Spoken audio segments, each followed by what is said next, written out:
നമസ്കാരം. SCERT 10ാം ക്ലാസ്സിലെ ജോഗ്രഫിയുടെ ഒന്നാമത്തെ ചാപ്റ്ററിലെ MCQ ക്വസ്റ്റ്യൻസ് നമുക്ക് നോക്കാം. മൂന്നാമത്തെ പാർട്ടാണിത്. അപ്പോൾ തൊട്ട് മുമ്പുള്ള 2 പാർട്ടുകളും നിങ്ങൾ പഠിക്കുക. അതിനുശേഷം അതിനെ സംബന്ധിച്ചുള്ള MCQ ക്വസ്റ്റ്യൻസും ആൻസർ ചെയ്യുക.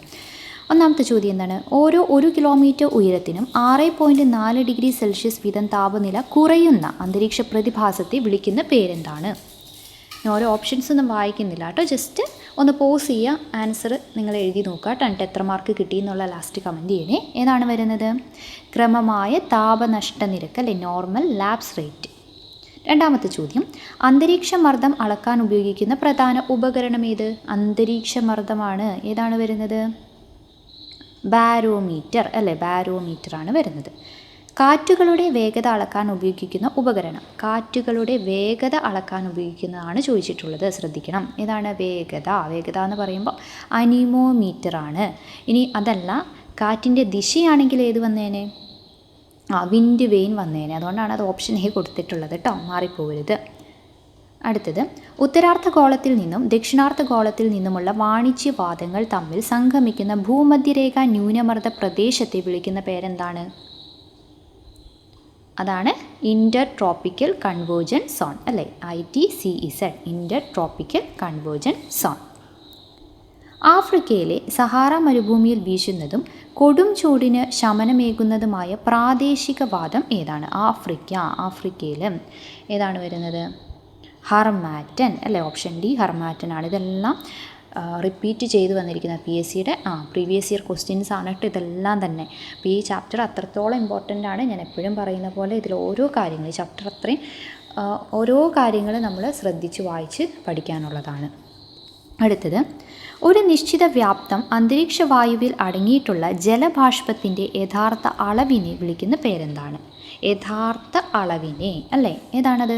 അബ്സല്യൂട്ട് ഹ്യൂമിഡിറ്റി അഥവാ കേവല ആർദ്രതയാണ് അല്ലേ. ഒരു നിശ്ചിത വ്യാപ്തം അന്തരീക്ഷ വായുവിൽ അടങ്ങിയിട്ടുള്ള ജലബാഷ്പത്തിൻ്റെ യഥാർത്ഥ അളവാണിത്, കേവല ആർദ്രത. ഇനി അത് ശതമാനത്തിൻ്റെ കണക്കിലാക്കുമ്പോൾ ആ അനുപാതത്തെ നമ്മൾ പറയുന്നതാണെങ്കിൽ അത് ആപേക്ഷിക ആർദ്രത അല്ലെങ്കിൽ റിലേറ്റീവ് ഹ്യൂമിഡിറ്റി എന്ന് പറയും. അന്തരീക്ഷത്തിൽ ഏറ്റവും ഉയർന്ന വിതാനത്തിൽ കാണപ്പെടുന്നതും തൂവലുകൾ പോലെ നേർത്തതുമായ മേഘങ്ങൾ ഏതാണ്? അത് സിറസ് ആണ് അല്ലേ, സിറസ് മേഘങ്ങളാണ്. നമുക്കിതിനെ പറ്റിയിട്ടൊരു ഷോർട്ട് ചെയ്യാം കേട്ടോ, അതിൻ്റെ പിക്ചറൊക്കെ വെച്ചിട്ട് എളുപ്പത്തിൽ പഠിക്കാൻ പാകത്തിന്. ഓക്കെ, അപ്പോൾ ഇത് ഏറ്റവും ഉയർന്ന വിതാനത്തിൽ കാണപ്പെടുന്ന തൂവലുകൾ പോലുള്ള നേർത്ത മേഘങ്ങളാണ് സിറസ് മേഘങ്ങൾ. സാധാരണ മഴയൊന്നും പെയ്യാത്തതാണ്. ഓക്കെ, സാധാരണയായി ഉച്ചതിരിഞ്ഞ് കനത്ത ഇടിമിന്നലോട് കൂടി പെയ്യുന്ന 4 മണി മഴ എന്ന ഏത് വർഷണ രീതിക്ക് ഉദാഹരണമാണ്? ഏതാണത് വരുന്നത്? ഏത് റെയിൻഫാൾ ആണ് വരുന്നത്? ഓപ്ഷൻ സി ആണല്ലേ, സംവഹന വർഷം, കൺവെക്ഷണൽ റെയിൻഫാൾ ആണ് വരുന്നത്. 4 മണി മഴ എന്നും അറിയപ്പെടുന്നു. 9ാമത്തെ ചോദ്യം, സമുദ്രജല പ്രവാഹങ്ങളെയും അന്തരീക്ഷ താപനിലയെയും സംബന്ധിച്ച് താഴെ പറയുന്ന പ്രസ്താവനകൾ പരിശോധിക്കുക. ഉഷ്ണജല പ്രവാഹങ്ങൾ കടന്നു പോകുന്ന തീരപ്രദേശങ്ങളിലെ അന്തരീക്ഷ താപനില കൂടുന്നു. ശീതജല പ്രവാഹങ്ങൾ കടന്നു പോകുന്ന തീരപ്രദേശങ്ങളിലെ അന്തരീക്ഷ താപനില കുറയുന്നു. ഇതിൽ ശരിയായത് ഏതാണെന്നാണ് ചോദിച്ചിരിക്കുന്നത്. ഏതൊക്കെയാണ്? 1ഉം 2ഉം ശരിയാണ് അല്ലേ. സമുദ്രജലപ്രവാഹങ്ങൾ തീരദേശങ്ങളിലെ താപനിലയാണ് സ്വാധീനിക്കുന്നത്. അപ്പോൾ ഉഷ്ണജലപ്രവാഹങ്ങൾ തീരത്തെ താപനില കൂട്ടുകയും ശീതജലപ്രവാഹങ്ങൾ എന്ത് ചെയ്യും? കുറയ്ക്കുകയും ചെയ്യുന്നു. കാറ്റും വായുപ്രവാഹവും സംബന്ധിച്ച പ്രസ്താവനകൾ ശരിയായതേത്? ലംബദിശയിലുണ്ടാകുന്ന വായുവിൻ്റെ ചലനങ്ങളെയാണ് വായുപ്രവാഹങ്ങൾ എന്ന് വിളിക്കുന്നത്.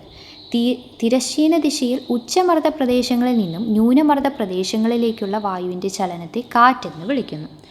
നമ്മളോട് ചോദിച്ചിട്ടുള്ളത് ശരിയായതാണ് ചോദിച്ചിട്ടുള്ളത്. ഏതൊക്കെയാണ്? 1ഉം 2ഉം ശരിയാണ് അല്ലേ.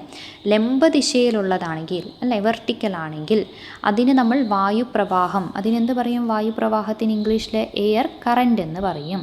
കറൻറ്റ് ഇംഗ്ലീഷും പഠിച്ചു പോകണം കേട്ടോ, മലയാളം ഇംഗ്ലീഷും പഠിക്കണം. ഇനി തിരശ്ചീന ദിശ, അതായത് ഹൊറിസോണ്ടൽ ആണെങ്കിൽ അതിന് നമ്മൾ വിൻഡ് എന്നാണ് പറയുന്നത് അല്ലേ, വിൻഡ് എന്നാണ് പറയുന്നത്.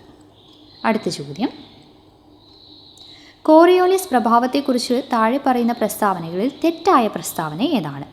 ഭൂമിയുടെ ഭ്രമണം മൂലമാണ് കോറിയോലിസ് ബലം അനുഭവപ്പെടുന്നത്. കോറിയോലിസ് പ്രഭാവം മൂലം കാറ്റുകൾ ഉത്തരാർദ്ധഗോളത്തിൽ സഞ്ചാരദിശയുടെ ഇടത്തോട്ടേക്ക് വ്യതിചലിക്കുന്നു. ദക്ഷിണാർദ്ധഗോളത്തിൽ കാറ്റുകൾ സഞ്ചാരദിശയുടെ ഇടത്തോട്ടേക്ക് വ്യതിചലിക്കുന്നു. ഏതാണ് ഇതിൽ തെറ്റായിട്ടുള്ളത് എന്നാണ് ചോദ്യം. ഏതാണ് തെറ്റായിട്ടുള്ളത്? കാണുമ്പോൾ തന്നെ അറിയാമല്ലേ നമുക്ക് എന്താണ് 2ഉം 3ഉം ആണ് ഒരേപോലെ കൊടുത്തിട്ടുള്ളത്. അപ്പോൾ അതിലേതോ ആണ് തെറ്റെന്നറിയാം. അപ്പോൾ ഏതാണ് തെറ്റായിട്ടുള്ളത്? ഓപ്ഷൻ ബി 2 മാത്രം അല്ലേ, രണ്ടാമത്തെ പ്രസ്താവനയാണ് തെറ്റായിട്ടുള്ളത്. എന്തുകൊണ്ടാണ്? കോറിയോലിസ് പ്രഭാവം മൂലമാണ് കാറ്റുകൾ ഉത്തരാർദ്ധഗോളത്തിൽ സഞ്ചാര ദിശയോടെ എവിടേക്കാണ്? വലത്തോട്ട്, ഇടത്തോട്ടല്ല, വലത്തോട്ടേക്കും ദക്ഷിണാർദ്ധഗോളത്തിൽ സഞ്ചാര ദിശയുടെ ഇടത്തോട്ടേക്കും വ്യതിചലിക്കുന്നത്. ഓക്കെ, അപ്പോൾ അത് ശ്രദ്ധിക്കണം കേട്ടോ. അടുത്തത്, മർദ്ദ ചെരിവ് ബലവും കാറ്റിൻ്റെ ശക്തിയും തമ്മിലുള്ള ബന്ധത്തെക്കുറിച്ചുള്ള പ്രസ്താവനകൾ പരിശോധിക്കുക. മർദ്ദ ചെരിവ് ബലവും കാറ്റിൻ്റെ ശക്തിയും. ഓക്കെ, അടുത്തടുത്തുള്ള സ്ഥലങ്ങൾ തമ്മിൽ കാര്യമായ മർദ്ദ വ്യത്യാസമുണ്ടെങ്കിൽ മർദ്ദച്ചെരിവ് കൂടുതലായിരിക്കും, അവിടെ കാറ്റ് ശക്തമായിരിക്കും. വൻകരകളെ അപേക്ഷിച്ച് സമുദ്രോപരിതലത്തിൽ തടസ്സങ്ങൾ കുറവായതിനാൽ കാറ്റ് കൂടുതൽ ശക്തമായി വീശുന്നു. നമ്മുടെ ചോദ്യം എന്താണ്? ഏതൊക്കെ പ്രസ്താവനകളാണ് ശരി എന്നതാണ് ചോദ്യം. ഏതൊക്കെയാണ് ശരിയായിട്ടുള്ളത്? 1ഉം 2ഉം ശരിയാണ്. ഓപ്ഷൻ സി ആണ് ആൻസർ വരുന്നത് അല്ലേ. 1ഉം 2ഉം ശരിയാണ്. ഇത് കഴിയുമ്പോൾ ഈ വീക്കിൽ നമ്മുടെ ഇത് കഴിയും. അത് കഴിഞ്ഞ് നെക്സ്റ്റ് മൺഡേ എന്തായിരിക്കും? ജോഗ്രഫി ഈ ഒരു ചാപ്റ്റർ ഫുള്ളായിട്ടുള്ള ഒരു എക്സാം ഉണ്ടാവും. അത്രയും ക്വസ്റ്റ്യൻസ് നമുക്കുണ്ട് ഈ ചാപ്റ്ററിൽ നിന്ന് മാത്രമായിട്ട്. അപ്പോൾ എല്ലാവരും ഇത് പഠിക്കണം. നമ്മൾ മിനിമം 15 ക്വസ്റ്റ്യൻ വെച്ച് ഡെയിലി MCQ ചെയ്യുന്നുണ്ട്. ഇപ്പോൾ 4 പാർട്ടാവുമ്പോൾ നമുക്ക് അത്രയും ക്വസ്റ്റ്യൻസ് അതിൽ നിന്ന് തന്നെ കിട്ടും. 60 ക്വസ്റ്റ്യൻ കിട്ടും. അപ്പോൾ അതല്ലാതെ കുറച്ചും കൂടി ക്വസ്റ്റ്യൻ ആഡ് ചെയ്തൊരു മെഗാ റിവിഷൻ ഈ ഒരു ചാപ്റ്ററിൽ നിന്ന് മൺഡേ ഉണ്ടാവും. ഹിസ്റ്ററി ഇതുപോലെ നമ്മൾ ചെയ്തിട്ടുണ്ടായിരുന്നല്ലേ, ഇന്ത്യൻ ഹിസ്റ്ററിയിലെ എല്ലാ ചാപ്റ്റേഴ്സും ഉൾപ്പെടുത്തിയിട്ട് ഒരു മെഗാ റിവിഷൻ ഉണ്ടായിരുന്നു. അപ്പോൾ അത് അറ്റൻഡ് ചെയ്യാത്തവർ അത് അറ്റൻഡ് ചെയ്തിട്ട് വേണോട്ട് എക്സാം എഴുതാൻ പോകാൻ. ഓക്കെ, അടുത്ത ചോദ്യം, പർവ്വതക്കാറ്റും താഴ്വരക്കാറ്റും സംബന്ധിച്ച് താഴെ പറയുന്ന പ്രസ്താവനകൾ വായിക്കുക. പകൽ സമയത്ത് പർവ്വത ചെരിവിൽ നിന്നും താഴ്വര ചെരിവിലേക്ക് വീശുന്ന കാറ്റാണ് പർവ്വതക്കാറ്റ്. ഇനി രാത്രികാലങ്ങളിൽ പർവ്വത ചെരിവിലെ വായു വേഗത്തിൽ തണുത്ത് ഭാരം കൂടി താഴേക്ക് ഇറങ്ങി വരുന്നതാണ് പർവ്വതക്കാറ്റ്. പകൽ സമയത്ത് സൂര്യതാപമേറ്റ് വായു ചൂടുപിടിച്ച് താഴ്വരയിൽ നിന്നും പർവ്വത മുകളിലേക്ക് വീശുന്നതാണ് താഴ്വാരക്കാറ്റ്. ശരിയായ പ്രസ്താവനയാണ് ചോദിച്ചിട്ടുള്ളത്. ഏതൊക്കെയാണ് ശരിയായിട്ടുള്ളത്? ഓപ്ഷൻസ് നോക്കിയേ, ഏതൊക്കെയാണ്? 2ഉം 3ഉം ശരിയാണ്. 1 തെറ്റാണ്. കാരണം എന്താണ്? പകൽ സമയത്ത് പർവ്വത ചെരുവിലേക്ക് വീശുന്നത് ഏത് കാറ്റാണ്? താഴ്വാരക്കാറ്റാണ് അല്ലേ. രാത്രികാലത്ത് പർവ്വതത്തിൽ നിന്ന് താഴേക്ക് വീശുന്നതാണ് പർവ്വതക്കാറ്റായിട്ട് വരുന്നത്. ചക്രവാതങ്ങളെയും പ്രതിചക്രവാതങ്ങളെയും കുറിച്ച് താഴെ പറയുന്ന പ്രസ്താവനകൾ ശരിയായതേത്? ന്യൂനമർദ്ദ കേന്ദ്രത്തിലേക്ക് ചുറ്റുപാടുകളിൽ നിന്നും ശക്തമായി കാറ്റ് ചുറ്റിയടിക്കുന്ന വ്യവസ്ഥയാണ് ചക്രവാതം.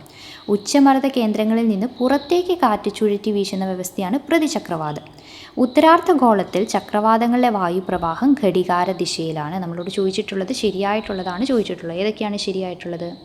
1ഉം 2ഉം ശരിയാണ് അല്ലേ. ഓപ്ഷൻ ബി ആണ് വരുന്നത്. 1ഉം 2ഉം. എന്താണ് മൂന്നാമത്തെ പ്രസ്താവന തെറ്റാൻ കാരണം? അവിടെ ഘടികാര ദിശയിലല്ല, ഉത്തരാർദ്ധഗോളത്തിൽ ചക്രവാതങ്ങൾ എങ്ങനെയാണ് വായുപ്രവാഹം? എതിർ ഘടികാര ദിശയിലാണ്. ലാസ്റ്റ് ചോദ്യം, 15ാമത്തെ ചോദ്യം, മേഘവിസ്ഫോടനത്തെ സംബന്ധിച്ച പ്രസ്താവനകളിൽ ശരിയായത് ഏത്? ഒരു പ്രദേശത്ത് മണിക്കൂറിൽ 10 സെൻറ്റിമീറ്ററിൽ കൂടുതൽ മഴ ലഭിച്ചാൽ അതിനെ മേഘവിസ്ഫോടനമായി കണക്കാക്കുന്നു. 2024 വയനാട്ടിലെ മുണ്ടക്കൈ ചൂരൽമല പ്രദേശങ്ങളിലുണ്ടായ വൻ ദുരന്തങ്ങൾക്ക് കാരണം ഇത്തരം അതിതീവ്ര മഴയാണ്. ഏതാണ് വരുന്നത്? 2ഉം ശരിയാണ്. 1ഉം 2ഉം ശരിയാണ്. അപ്പോൾ 15 ചോദ്യത്തിൽ എത്ര മാർക്ക് നിങ്ങൾക്ക് കിട്ടി എന്നുള്ളത് കമൻറ്റ് ചെയ്യുക. അതോടൊപ്പം തന്നെ നമ്മുടെ ക്ലാസ്സുകൾ കാണാനും എന്തെങ്കിലും തരത്തിലുള്ള അഭിപ്രായങ്ങളുണ്ടെങ്കിൽ അത് കമൻറ്റിലൂടെ രേഖപ്പെടുത്താനും ശ്രമിക്കുക. അടുത്ത ക്ലാസ്സിൽ വീണ്ടും കാണാം. Thank you.